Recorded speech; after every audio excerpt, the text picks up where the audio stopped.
Alright. Hey, I'm Guy Whitcam, and we've got Phoenix Spots, we've got Davion Bussy, and we've got Corey. That's right, the Corey Davis, the bald one. Yeah. The other bald one. Yeah, the other bald one. Alright, so now, this clip we're going to talk about fetishes. Now, Corey, do you have a definition of what happened, Corey? You're nervous, like you're going to say something you don't want to say. Is that because you were drinking before the show? Are you afraid?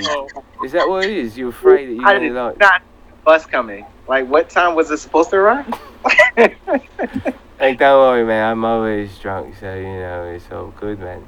So, all right. So, what's the definition of fetishes? Because I was talking to you guys before the show, and I realised that I didn't even know what a fetish was. He also said it's like a kink. It's the same thing, right, Corey? A fetish is an old school way of saying a kink, basically. It's something that you find appealing sexually that most people don't find sexually naturally. Did I say that right? Yeah, sure. We'll go with that. Sounds like this definition. I like it. All right. So, do you think that fetishes really they kind of rule in a way? Because when I think about it, like prostitution, I think that's a fetish, isn't it? I really have to say no. That is just actually increases the relationship and make the relationship last longer, because at least you get to know what your Now, are you sexual... responding to what I just said, or are you just talking?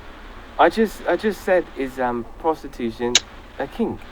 And you just went on to talk about something. You see what I'm saying? You know what? Technically, Davion is correct. I know, but he's not answering what I just threw out there. That's all. See, he just did a curveball to make me feel like I'm nothing. He always do that. I mean, you are easy to pick on, and all of the hosts love it because you have the shortest fuse I've ever seen. This is true. You do got the shortest fuse, man. Yeah. I think they pick on you for your reaction. It's amusing. It really is. It makes great TV. It really does. Because I do it with y'all only, but when I'm pissed off with somebody else, it's totally different. Yeah. But you do need to answer the questions that are being asked, man. You know what? Just get to the point. I'll answer for Davion. Prostitution can be a kink or a fetish because if you want to have someone different than your spouse or partner, being with that person can accentuate what you like about your partner, so that way you go do your prostitution, you come home, you're like, these are the reasons why I really like you, and it can increase your attraction.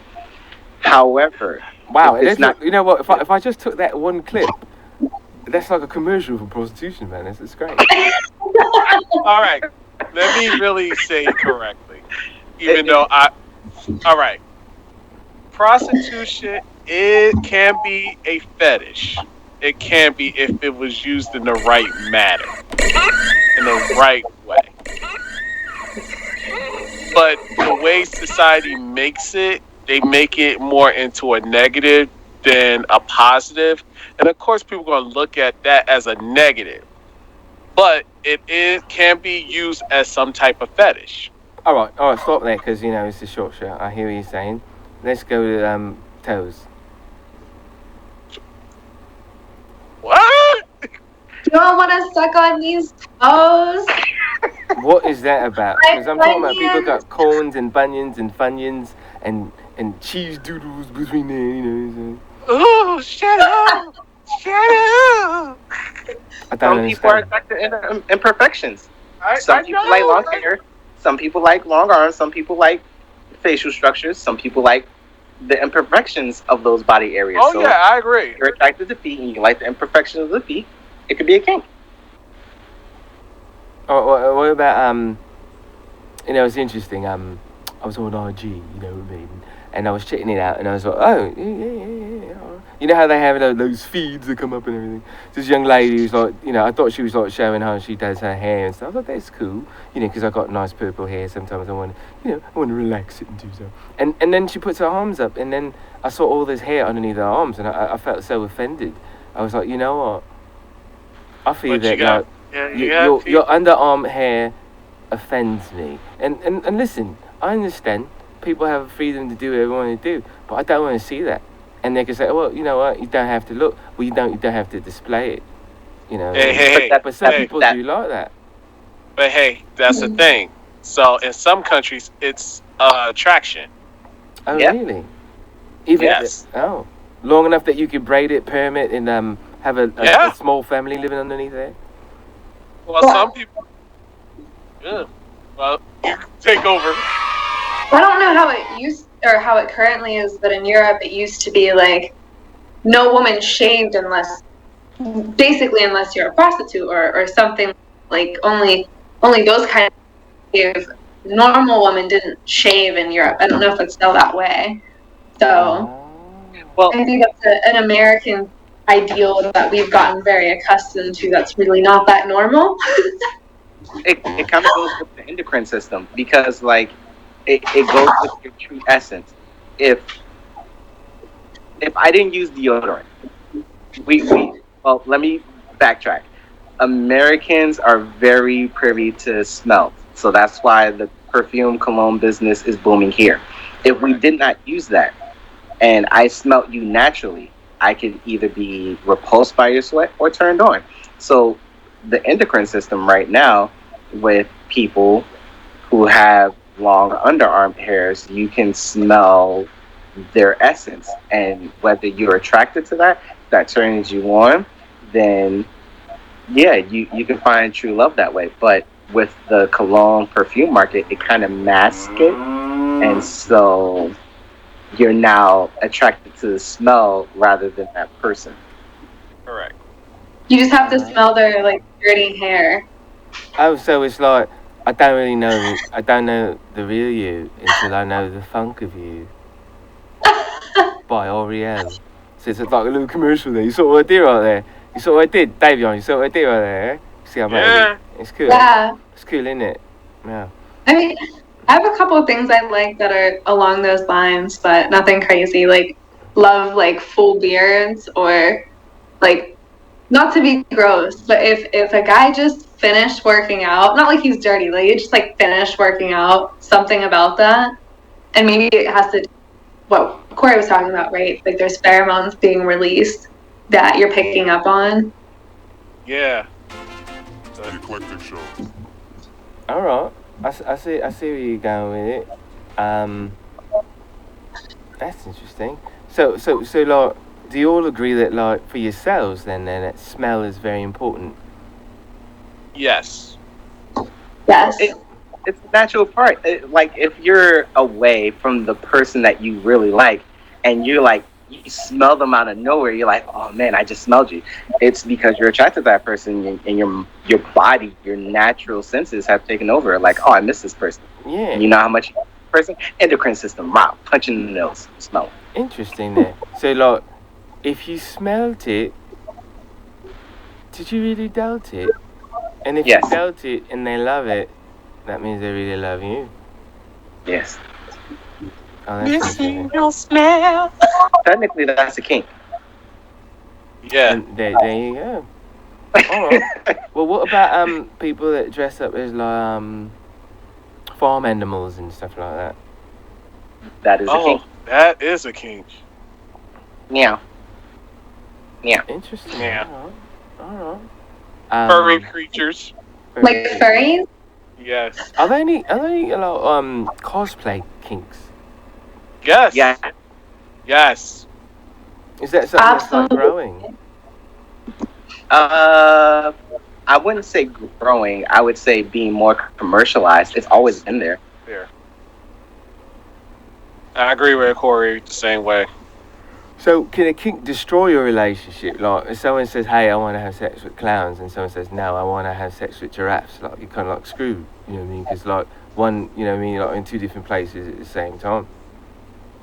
Well, it doesn't, unless you and that individual got an understanding They get sagged to the ground. or where Still- you want to take the relationship. Like if it's more intimate, then it increases that intimacy.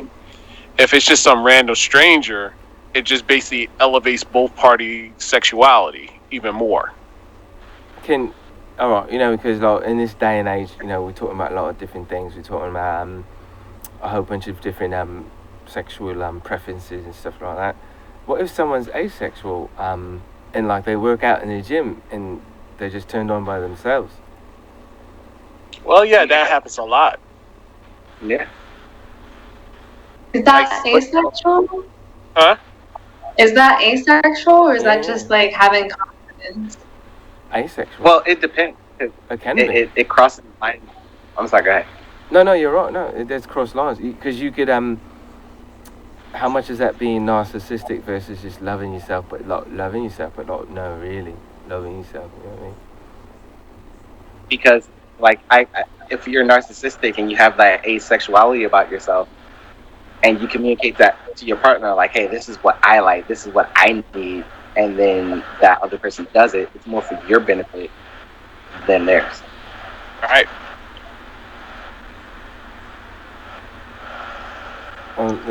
Phoenix, you look like sad. Like, you alright? Are you realising he didn't really like you? He really liked himself, or did you realise that she's really not that into you? She's really into herself. I'm having a crisis. Yeah. It's like a double dose of reality there. You know what I mean? Yeah. You poor thing. You poor thing. Now, Davion, you're losing a lot of weight. Are you fetishizing over yourself? Because like you look like you're gonna be like muscle man in like a week. Every week you're like losing more weight. What's happening, man? Well, I don't think it's a fetish. I'm just doing it just to basically build up a little bit of muscle and just be fit for the summer in the city. Oh, in the beaches. The summer's cancelled, man. No, it's not. No, it's not. Never say that. The beaches are going to be open. All right. Well, the spring is cancelled. All right. Look at Phoenix. She's like, no. Yeah. All right. So at the end of the day, what is your take? Everyone's last words on fetishes. What is your take on fetishes in the world today? Fetishes in the world today. It beats fetishes. Well, if it makes you and your partner happy, keep doing it. It's better to basically let the person that you love know what you're into than to not say nothing at all.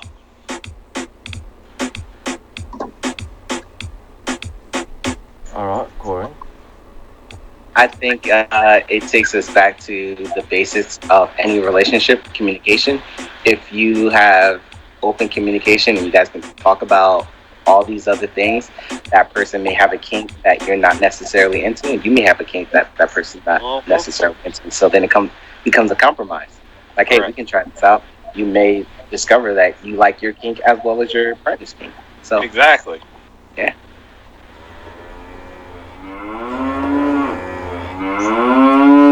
All right, Phoenix, as you like shimmy your way into history there. Yeah. Yes, I love them. I think it's a great way to spice things up and deepen the bond with your partner and try something new. So I'm all about it. As long as you're enjoying yourself, that's all that matters. All for it. Or you could try kinks that neither one of you are into. You might find something else new and spicing up your love life. Ta-ta! All right. So, ladies and gentlemen, what you learn in this segment is that what you like is what you like, and you just gotta hopefully find someone that's into what you're into, or like bring them over to the dark side, or the light side, or the left side, or the right side, wherever you're into there. All right. So we'll catch you later there.